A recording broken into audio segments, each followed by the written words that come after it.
Pai, eu quero te agradecer, Senhor, por todos esses momentos que aconteceram até agora. E eu oro, Pai, para que o Senhor possa me usar nessa hora para falar ao seu povo, Deus, para falar à sua igreja, à sua noiva, Pai. Me use, Senhor, conforme a sua vontade. Me use conforme o seu querer, Deus. É a minha oração, no nome de Jesus. Amém. Tem alguém bonito aí do seu lado? Acha aí. Se não tiver bonito, acha um feio e fala assim: que bom que você está do meu lado, hein? Rapaz, que bom que você está do meu lado. Dá um abração nela aí, nele. Fala assim: que bom que você veio, hein? Rapaz, quem diria, hein? Ó, o Jean, teu Jean veio no meu aniversário hoje. Ê, trem, hein, Jean? Jean tá namorando, hein, gente? O Jean tá namorando.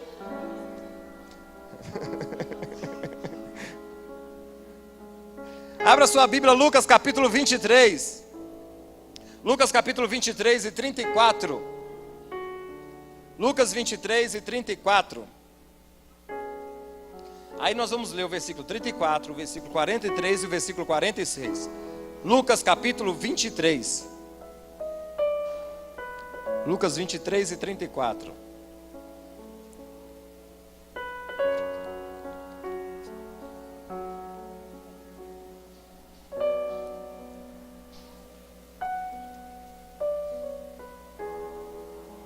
Todos já acharam? Digo amém. Quem não achou, fala assim: peraí, vou operar, operando. Aí fala assim: quem não achou, diga amém, assim seja. Uai, como é assim? Vamos lá, Lucas capítulo 23, versículo 34, diz bem assim: Jesus disse: Pai, perdoa-lhes, pois não sabem o que fazem. E os soldados tiraram sortes para dividir entre si as roupas de Jesus. Agora vai lá para o 43. E Jesus lhes respondeu: eu lhes asseguro que hoje mesmo estarás comigo no paraíso. Agora vai lá para o 46. Então Jesus clamou em alta voz: Pai, em tuas mãos entrego o meu espírito. E com essas palavras deu o seu último suspiro. Até aí, meus queridos. Antes de entrar na palavra e antes que eu me esqueça, semana que vem, domingo pela manhã, nós temos a nossa reunião de Santa Ceia. É um dos nossos melhores cultos, dos maiores cultos. É uma festa a nossa Santa Ceia. Domingo pela manhã, 9h30, a Santa Ceia. E no dia 22 de dezembro, nós teremos a nossa cantata de Natal. Pensa numa turma top. Cadê o pessoal da cantata? Faz o uhul, faz aí. Pensa num povo bonito, cantando com gosto de gás aqui. Eu estou tentando contratar uma bailarina aí que a Luana vai tentar arranjar para a gente. Irmãos, nós teremos muitos momentos, serão maravilhosos, momentos maravilhosos da cantata. E ela acontecerá na sexta-feira, é um dia anormal de cultos na nossa igreja. Por quê, pastor? Porque nós não teremos culto no domingo. Domingo do dia 24 de Natal, dia 24 de dezembro, dia de Natal, é a véspera de Natal, né, da passagem de Natal. Não teremos culto aqui, nós não teremos reunião. Então a nossa reunião de domingo será vinda para o dia 22 de dezembro. Então você vai trazer sua família, vai trazer seu amigo, vai trazer sua amiga, vai trazer a turma toda para a gente participar dessa cantata que vai ser maravilhosa. E domingo que vem pela manhã, 9h30, nós estaremos aqui na nossa reunião de Santa Ceia. Até aí, irmãos. Irmãos, Jesus, antes de falar sobre as 7 palavras que Jesus disse na cruz do Calvário, para que vocês se recoloquem, se coloquem no lugar dessa palavra, antes mesmo disso acontecer,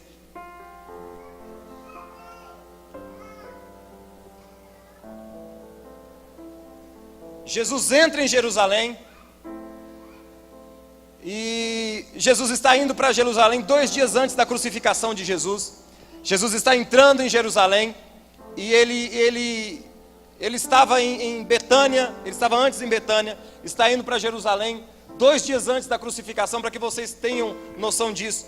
E os principais dos sacerdotes estavam planejando matar Jesus, antes que vocês entendam, para que vocês entendam o que aconteceu na crucificação de Jesus. 2 dias antes, os principais dos sacerdotes estavam planejando matar a Jesus, estavam programando como é que eles iam fazer isso, planejando que depois da Páscoa, eles haveriam de resolver esse problema da morte de Jesus Cristo. No livro de Mateus, o próprio Ele está querendo pregar comigo, não está? Você quer dar uma volta com ele aí? Só para ele acalmar um pouquinho? Isso. Senão os irmãos não conseguem prestar atenção. Desculpa, tá, minha querida? Antes da crucificação, no livro de Mateus, Jesus fala, a Bíblia diz que o próprio Jesus se antecipa a esse fato. Os sacerdotes estavam programando matar Jesus, e Jesus diz para os seus discípulos: olha, discípulos, eu vou morrer daqui 2 dias, depois que eu morrer eu vou ressuscitar, eles vão fazer assim, vai fazer assado, vai fazer cozido.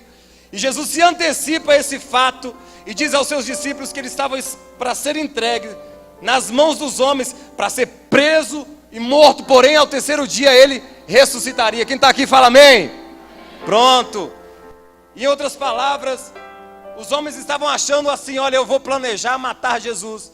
Mas nenhum deles sabiam que o plano que eles estavam fazendo, tentando fazer em matar Jesus, eram os planos de Deus. Sabe quando o diabo trabalha para Deus? Sabe quando o outro está querendo fazer maldade para o outro e esse outro não sabe que ele está trabalhando para Deus? Os sacerdotes estavam programando matar Jesus e eles não sabiam que aquilo era um plano de Deus para a morte de Jesus Cristo. Eles eram instrumentos de Deus, pensando que ia pegar Jesus de surpresa, pensando que ia pegar Deus de surpresa. Eles tentam planejar essa morte de Jesus. E eu quero deixar um detalhe aqui para todos vocês: ninguém pega Deus de surpresa. Ninguém consegue enganar Deus. Não tem um engraçadinho que consegue enganar Deus. Ninguém consegue fazer isso. Jesus então entra na cidade. A multidão começa a cantar Hosana, Hosana, Hosana ao que vem. E quando ele entra na cidade, Mateus diz que Jesus chora diante da entrada daquela cidade por causa de Jerusalém.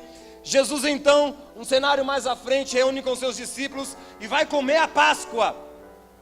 Vai comer a Páscoa com seus discípulos, e eles ficam ali discutindo quem era o maior. Mas o maior, quem vai ser o maior no reino de Deus? É esse, é aquele outro. Jesus pega uma toalha, cinge essa toalha, lava os pés desse discípulo. Jesus vai para um outro cenário depois disso. O outro cenário, ele vai para o jardim de Getsemane. Provavelmente no domingo pela manhã eu vou explanar mais essa questão do jardim de Getsemane. Jesus fica muito angustiado. E fala com seus discípulos que ele estava angustiado, que ele estava sentindo muita dor, a dor de morte. E ali ele solta aquela frase célebre, onde às vezes a gente não quer ler, porque é Jesus que está falando. Ele está dizendo, naquela angústia do cálice: Pai, se possível for, passa de mim esse cálice. Jesus sabia o tanto que ele sofreria nas mãos dos soldados, mas o cálice não era nas mãos dos soldados. Jesus sabia o tanto que ele sofreria na mão de Pilatos, na mão da multidão, na cruz. Jesus sabia de todas essas coisas, mas o cálice não era aquilo. Pastor, qual era esse cálice que Jesus estava querendo que passasse, se for possível para passar dele? O cálice era a ira de Deus, a cólera de Deus, a raiva de Deus seria derramada sobre Jesus. E ele sente aquilo no Getsemane. É tão angustiante Jesus no Getsemane, que ele começa a suar sangue. O nível de estresse, o nível de angústia de Jesus em saber que ele ia receber a ira de Deus derramada sobre ele é tão alto, que ele começa a suar sangue. Outra etapa depois do Getsemane, ele vai para o Sinédrio. Ele é preso, então ele vai para o Sinédrio. E eles estão programando em arranjar uma acusação para Jesus, porque não tinha acusação para esse Jesus. Não tinha acusação nenhuma para ele. Ele apanha, leva umas cusparadas, leva uns tapas lá e começa a ser humilhado. Ele sai desse cenário, vai para diante de Pilatos, e Pilatos percebe que não havia crime ali, que o que havia era uma inveja dos sumos sacerdotes, que o que havia era uma inveja, porque aquele homem era adorado e era venerado, e os sumos sacerdotes não era. Então era inveja, era ciúme de Jesus, e Pilatos entrega Jesus por conveniência. Jesus então é programado em morrer na cruz do Calvário, em morrer uma morte violenta, uma morte terrível, uma das piores mortes que poderiam existir. Crucificar uma pessoa, uma morte, a morte de Jesus. Jesus então vai caminhando para o Calvário. A cruz era pesada.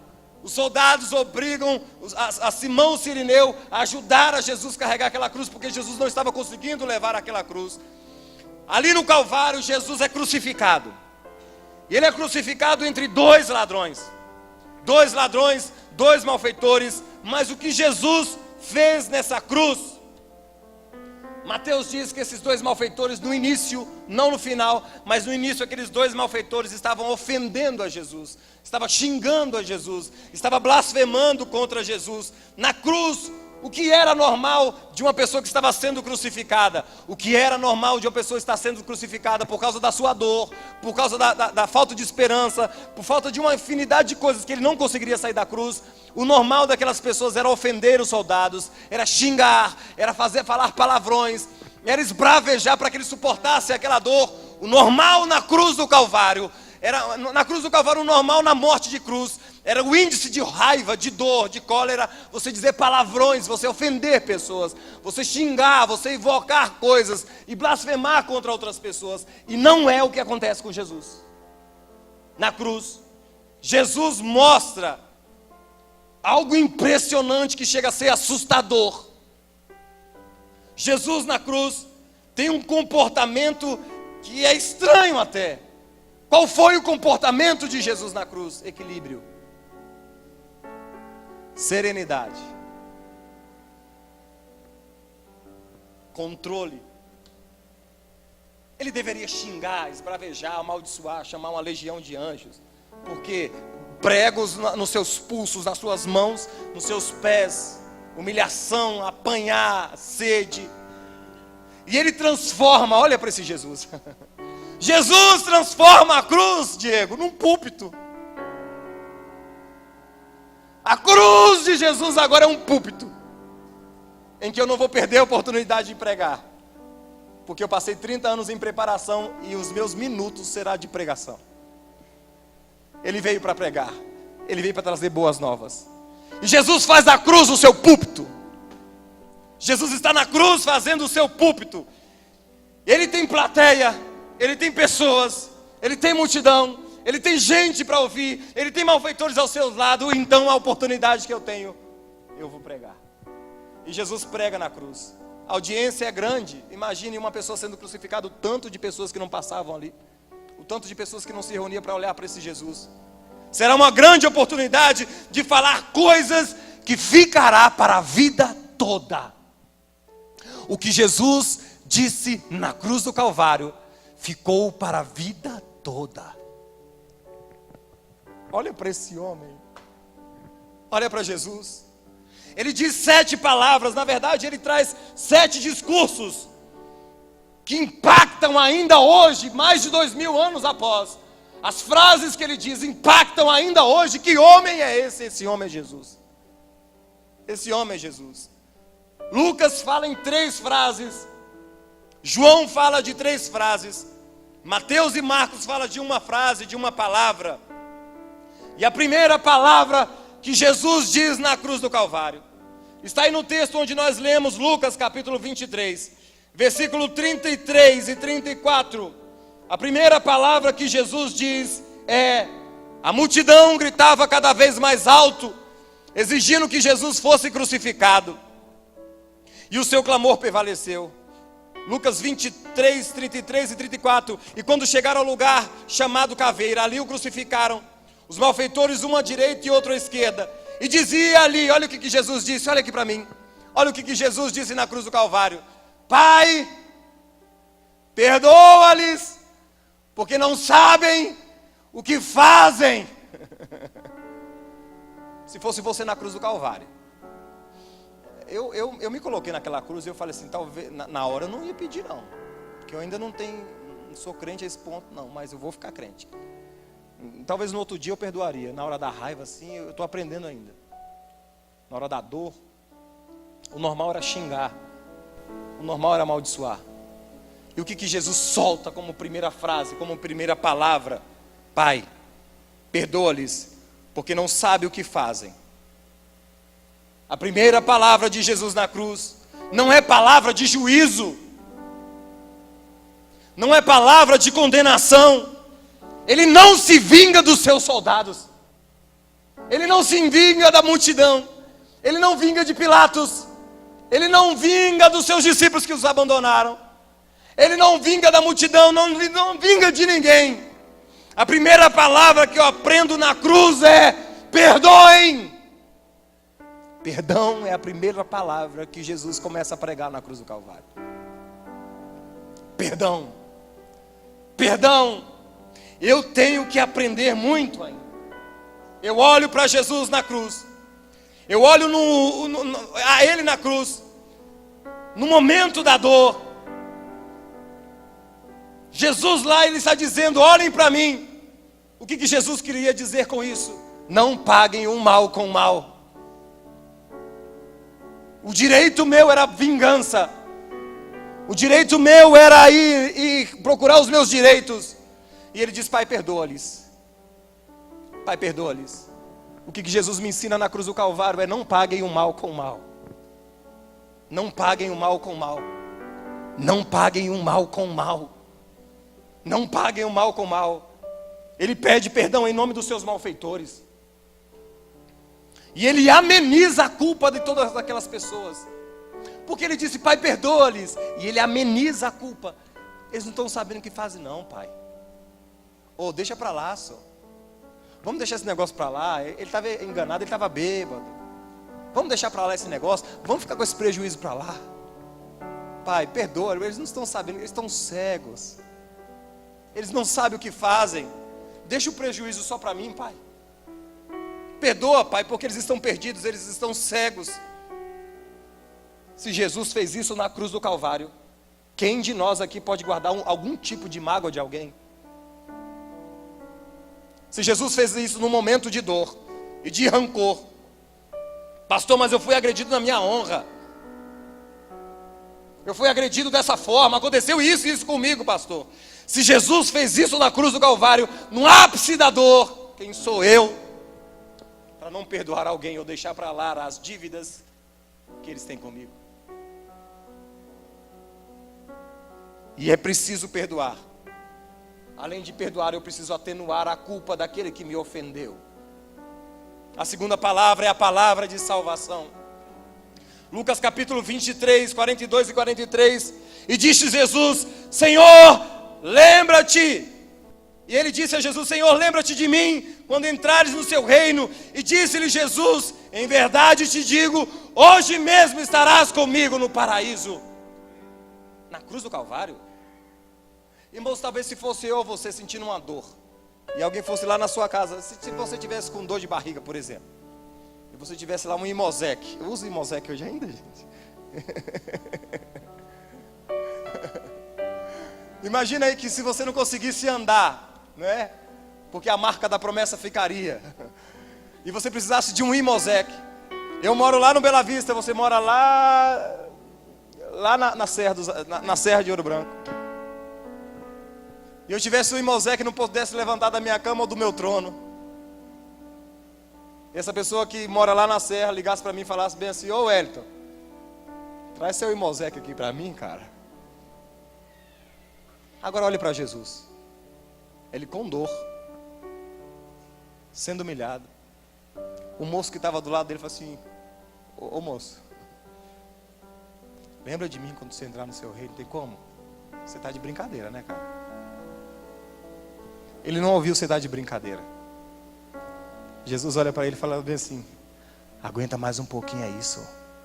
Daqui a algumas horinhas, alguns minutinhos, hoje mesmo, estarás comigo no paraíso.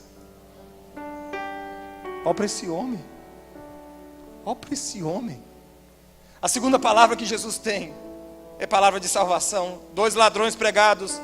Mateus diz que no começo esses dois começavam a blasfemar contra Jesus. E Jesus passou 6 horas na cruz do Calvário. 6 horas pode ser pouco para quem dorme muito. Mas para quem está pendurado numa cruz, num madeiro, um sol escaldante, 6 horas crucificado, 6 horas de dor, 6 horas de sol, 6 horas de cãibra, 6 horas de sede, 6 horas de olhares, 6 horas de humilhação. De repente, o que está ao lado de Jesus, ele começa a perceber que tinha uma coisa diferente. Ele blasfemava contra Jesus, mas esse homem tem alguma coisa diferente. As palavras que ele fala é de perdão, é de amor. E ele começa a corrigir seu colega, ei moço, eu e você merecemos estar aqui nessa cruz, mas esse homem aí não. Ele é inocente, mas ele é muito mais que inocente, ele é o próprio rei. Ele é o próprio rei. Ele se volta para Jesus e diz: lembra-te de mim quando entrares no seu reino. Hoje mesmo estarás comigo no paraíso. Na última hora ele é salvo. Olha, Jane, na última hora aquele malfeitor é salvo. E aqui eu vejo que salvação é de graça. Porque se fosse mediante as obras, aquele moço estava enrolado. Se salvação fosse mediante as obras, aquele ladrão estaria perdido. Uai, cara, mas o que você fez para merecer? O que esse ladrão fez de bom? A salvação é imediata. Hoje mesmo estarás comigo no paraíso. Não vai ter reencarnação, não vai passar pelo processo. Hoje mesmo estarás comigo no paraíso, moço. A salvação é imediata. A salvação é estar com Cristo. A salvação é a comunhão com Cristo. A segunda palavra é palavra de salvação. E a todos vocês que estão aqui essa noite me ouvindo, se você morrer hoje, você sabe para onde você vai? Você tem a certeza de salvação. Se você se confessar e se arrepender dos seus pecados e se entregar completamente a Jesus Cristo e Ele ser o Senhor da sua vida, você será salvo. Caso contrário.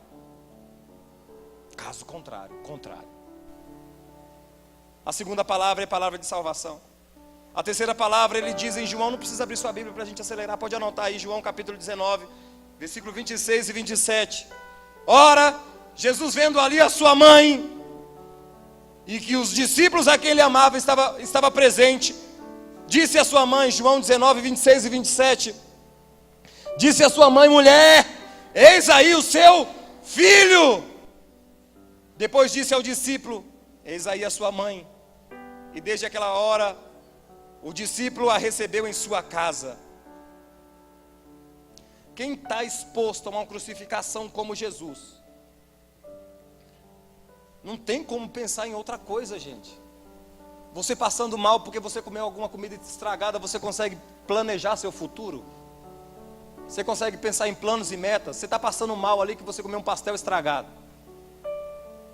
E passando mal, eu vou ali planejar o meu futuro. Quem consegue fazer isso? E Jesus na cruz do Calvário, sofrendo 6 horas de dor, planeja o futuro da sua mãe.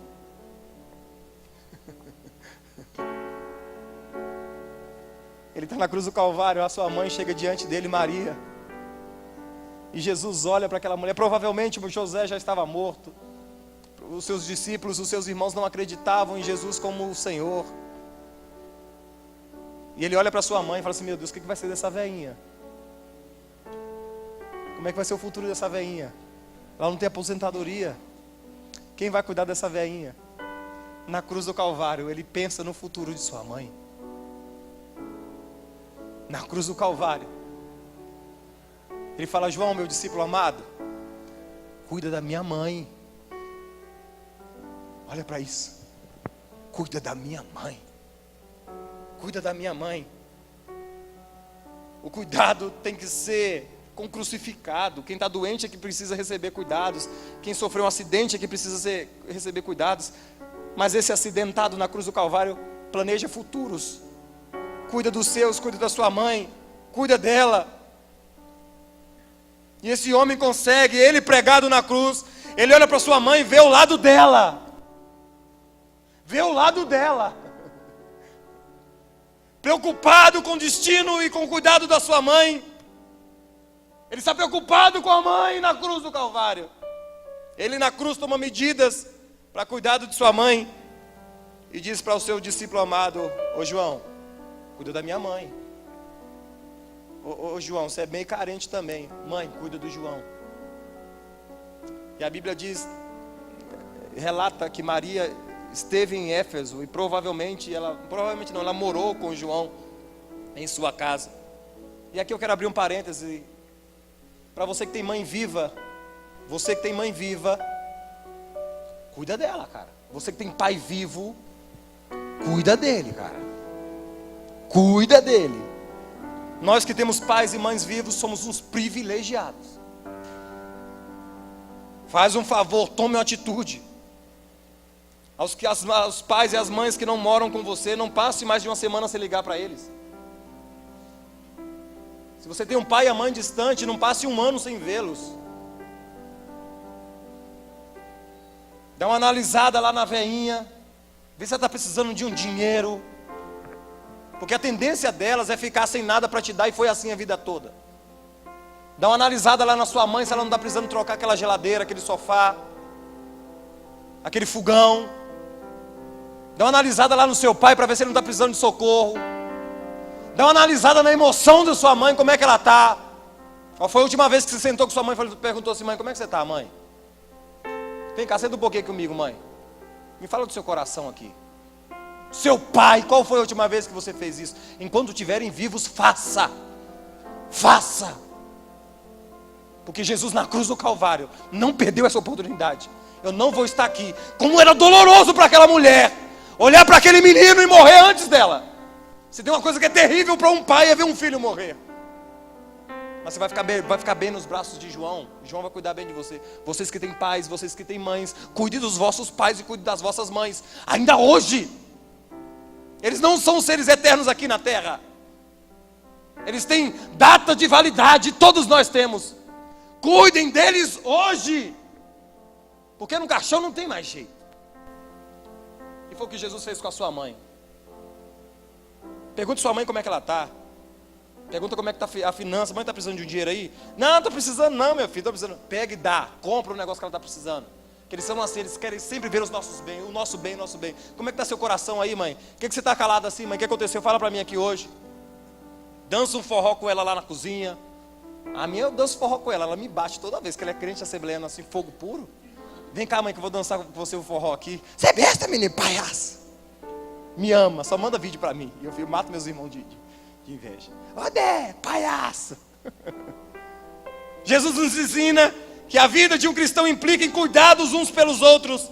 E ninguém merece mais cuidado do que aqueles que te trouxe ao mundo. Jesus na cruz do Calvário lembra desse detalhe. Mãe, João vai cuidar de você, tá? Fica de boa, eu vou ali, fica de boa. João, não é mais o meu ombro não, é o colo dela. E o colo de mãe é bom, João. Mulher, a quarta palavra da cruz, Mateus 27, 46 diz: e perto da hora nona, eles clamam em alta voz dizendo: Eli, Eli, lama sabachthani, que quer dizer: Deus meu, por que me desamparastes? Marcos capítulo 15, 34 também fala a mesma coisa. E a hora nona, Jesus exclamou com grande voz dizendo: Eloi, Eloi, lama sabachthani, que traduzido é: Deus meu, por que me desamparaste? Hora nona, 3 horas da tarde. 3 horas da tarde, irmã Lúcia. A partir daqui então, as frases que Jesus solta são dos minutos finais. Os minutos finais ele solta as outras frases. Ele solta a palavra do desamparo. Porque isso, Deus, porque você me abandonou, Deus? Porque você me abandonou, me largou aqui? Que pai é esse que ao longo da história, e principalmente na hora da morte do seu filho, abandona o seu filho? Jesus estava dizendo: Deus meu, por que o Senhor me abandonou? E aqui é o ponto forte da morte expiatória de Jesus. O pai não podia socorrê-lo. Olha para isso, Gláucia.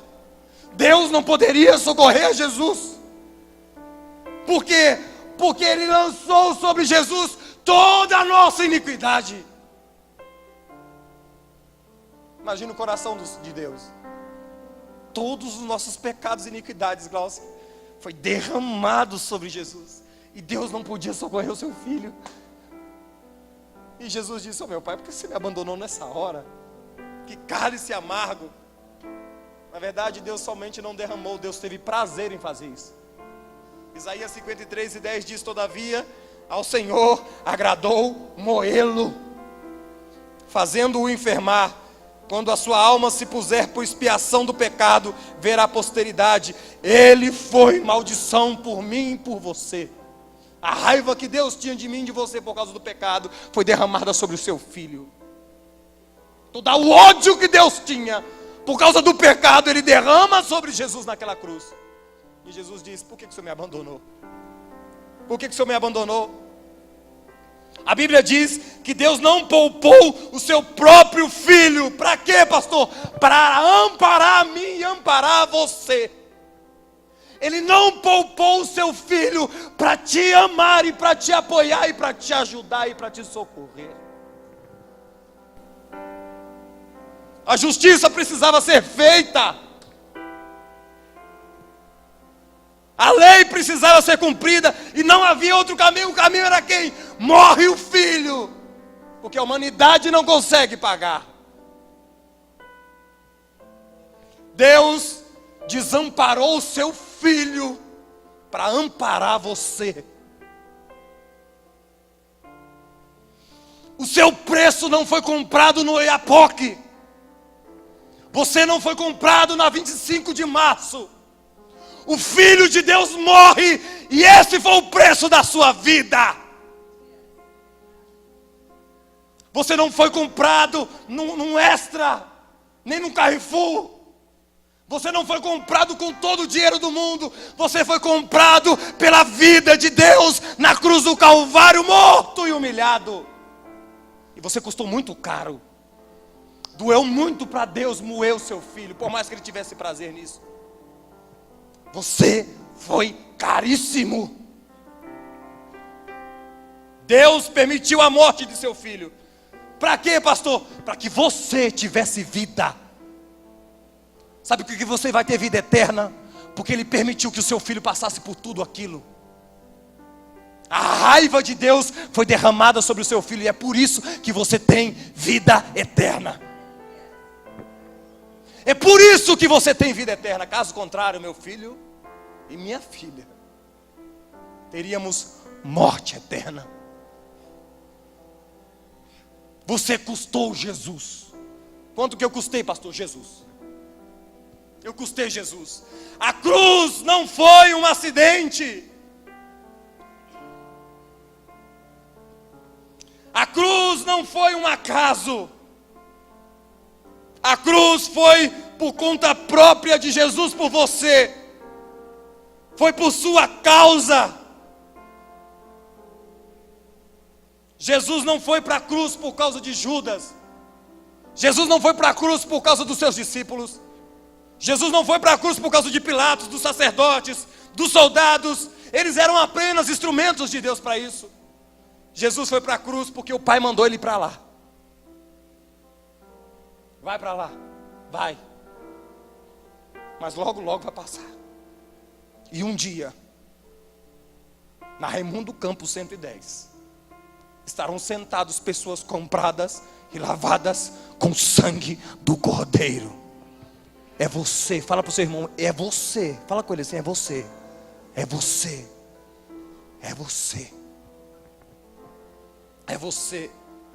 Foi um preço caro. A quinta palavra, agonia, João 19:29 diz: depois, sabendo Jesus que todas essas coisas estavam terminadas, para que essa escritura se cumprisse, disse: tenho sede. Por que é que ele disse isso? 6 horas de sol, apanhando, sofrendo desde a noite passada, amargando sol, calor. E ele disse: eu tenho sede. Sabe o que ofereceram para ele? Um pouquinho de vinagre. Só ofereceu para Jesus um pouquinho de vinagre. Por que é que ele disse isso? Para que não acontecesse como nós estamos estudando aqui na terça-feira. Para que as pessoas achassem que aquele homem que estava lá era puramente espírito. Ele veio em carne. E ele estava dizendo: olha, eu passei e passo, e vocês passarão. Eu passei as mesmas coisas e venci, vocês também conseguirão vencer. Sexta palavra da cruz, João 19:30. Quando Jesus tomou o vinagre, disse: está consumado.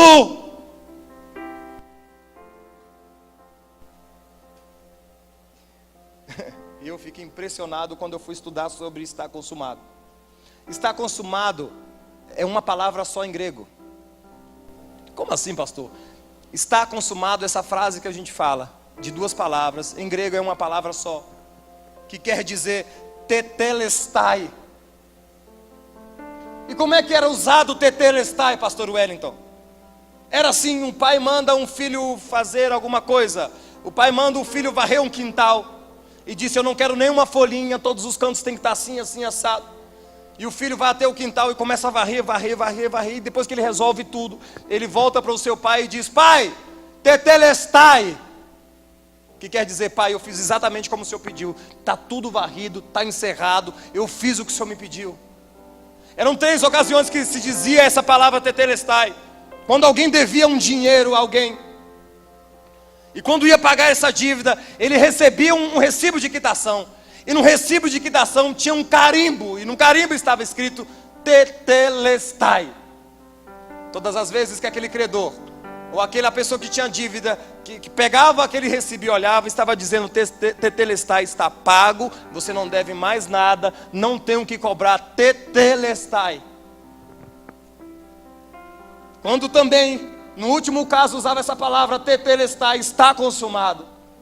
É quando se comprava um imóvel, e ao pagar e receber essa escritura, na escritura, quando ele pagava um bem e recebia a escritura, na escritura estava escrito, tetelestai. O que quer dizer isso, pastor? Que o lote é meu, que o imóvel é meu, que a terra é minha, foi pago e está resolvido, não há questionamento sobre isso agora. Eu paguei e tenho agora esse bem. O que significa isso para mim, pastor Wellington? Deus Pai mandou o Filho fazer um negócio aqui na terra. Vai lá, filho, fazer um negócio na terra. Ok, pai? Você sabe. Vai lá morrer. Vai ser assim, vai ser assado, vai ser cozido, mas tem que ser dessa forma, daquela outra forma. E quando Jesus cumpre na cruz do Calvário, ele diz, tetelestai, pai. Tetelestai. Fiz exatamente como o Senhor me pediu para fazer, pai. Está cumprido, está encerrado. O que isso tem mais a ver comigo, pastor? Quando ele recebe uma ordem de Deus para resolver o nosso problema, ele grita, tetelestai. Nós pertencíamos ao mal, a Satanás. E a Bíblia diz que o escrito de dívida que era contra nós, tetelestai. Ele cravou na cruz do Calvário, expôs publicamente, porque Satanás nos acusava com as nossas dívidas, com os nossos pecados. Ele estava dizendo a Satanás e a todos, está consumado, não tem mais dívida alguma, vocês não podem cobrar mais deles. E havendo riscado a cédula que era contra nós, nas suas ordenanças, o qual de alguma maneira nos era contrária, e atirou do meio de nós, cravando-a na cruz do Calvário, e ele grita, me dá essa dívida aqui, por quê? Porque tetelestai, está consumado, está pago, não há mais dívida, eu paguei, eu fiz tudo isso, você não deve mais nada, não há dívida. E a última palavra que Jesus diz na cruz do Calvário, Lucas 23 e 46. E clamando, e já era quase a hora sexta, e houve trevas em toda a terra, até a hora nona, escurecendo-se o sol. E rasgou-se ao meio o véu do templo. E clamando Jesus com grande voz, disse, Pai, nas tuas mãos entrego o meu Espírito. Palavra de rendição. O Cordeiro de Deus foi morto desde a fundação do mundo. A Bíblia diz que antes mesmo que o mundo existisse, Jesus em Deus já estava morto. O que quer dizer isso, pastor? Que o que Jesus fez na cruz do Calvário por nós não foi um acidente. Não foi um plano B porque o A falhou. Sempre foi o plano A. Sempre foi o plano A. Mesmo com a rebelião humana, Deus nunca dá marcha ré. Sempre foi o plano A, Jesus morrer por nós. E dar a vida do seu filho em nossa causa. E quando ele cumpre a sua missão, tudo feito, ele se rende ao Pai e diz, Pai, entrego o meu espírito. Pai, eu cumpri o que o Senhor me pediu. Estou voltando para casa, Pai. Se coloquem em pé todos vocês. Já estou encerrando.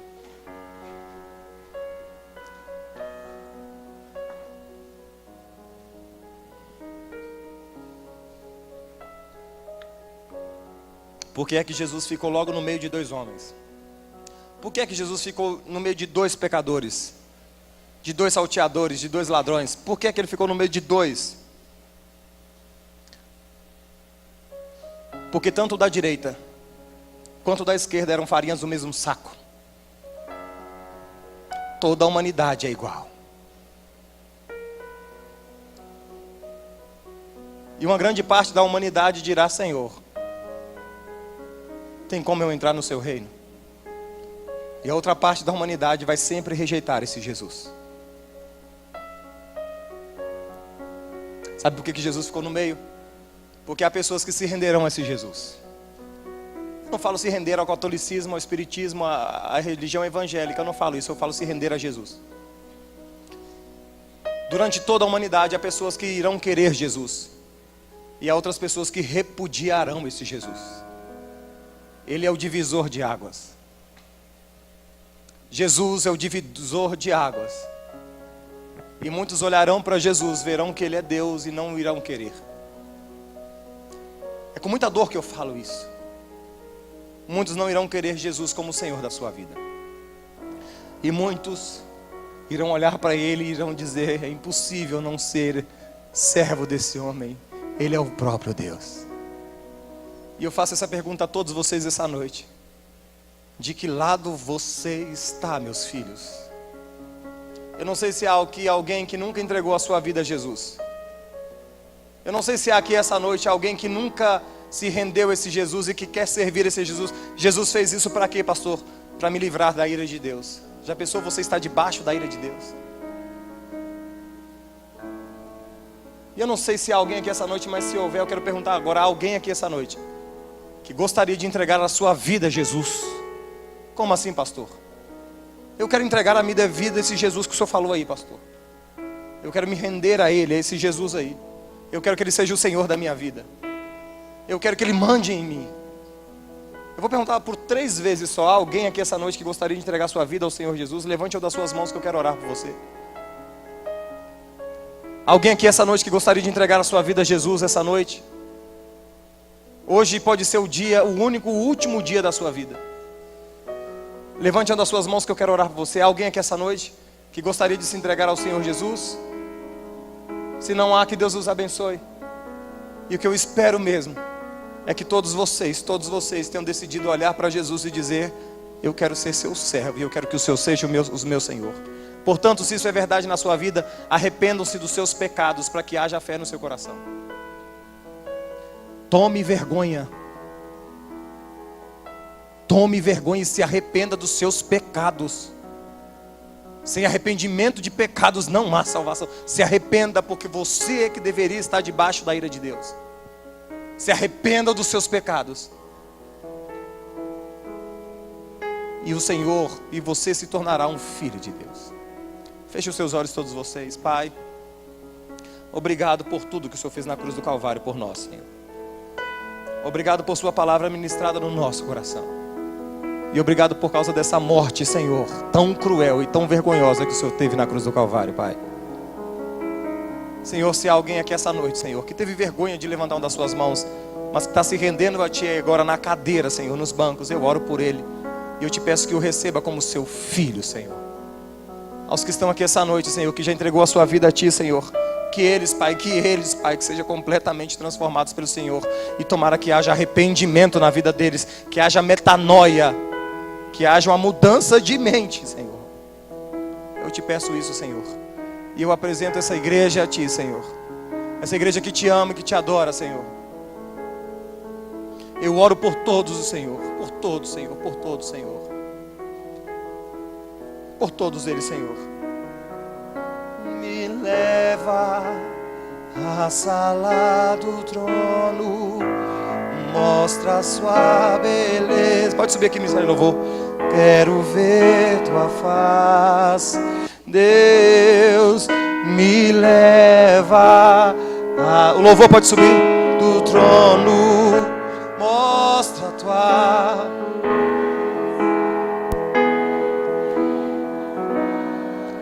Deus, lindo, lindo, lindo, lindo é. Canta.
eu só quero, oh, só quero ver você, só quero ver você, só quero ver você. Diga isso!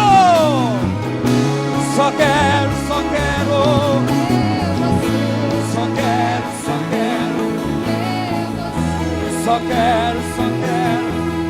Diga, e o que é que os anjos veem? Oh, e o que é que os anjos veem? Que os fazem? E o que é que os anjos veem? Oh, e o que é que os anjos veem? Que os fazem se prostrar? E o que é que os anjos veem? Que os fazem cantar. Levante suas mãos, só quero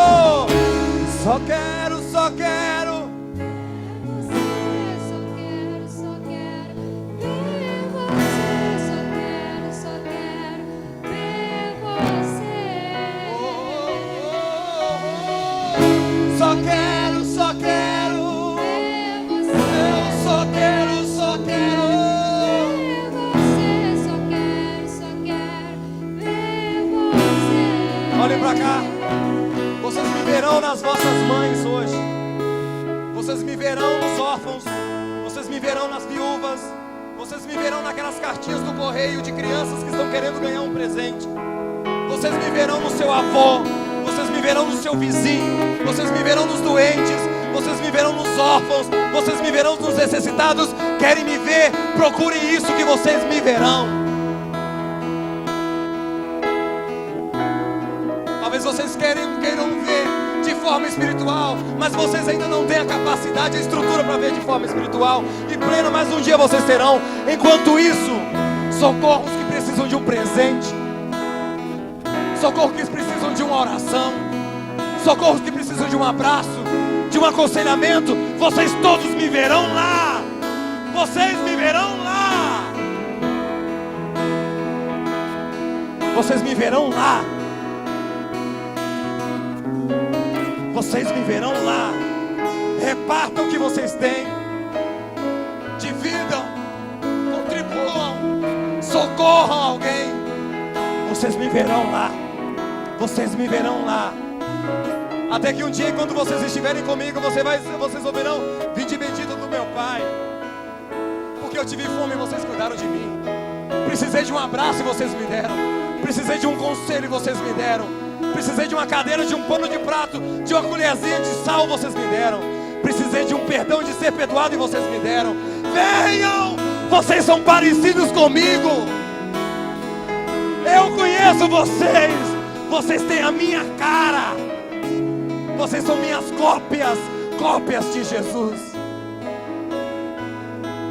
Tomara que vocês tenham uma semana extraordinária. Que vocês tenham uma semana maravilhosa. Que o Espírito Santo possa se revelar a vocês todas essas semanas. Estenda as vossas mãos. Oxalá que Deus os abençoe. Que alargue as vossas fronteiras. Que a mão do Senhor esteja sobre vós e vos livre do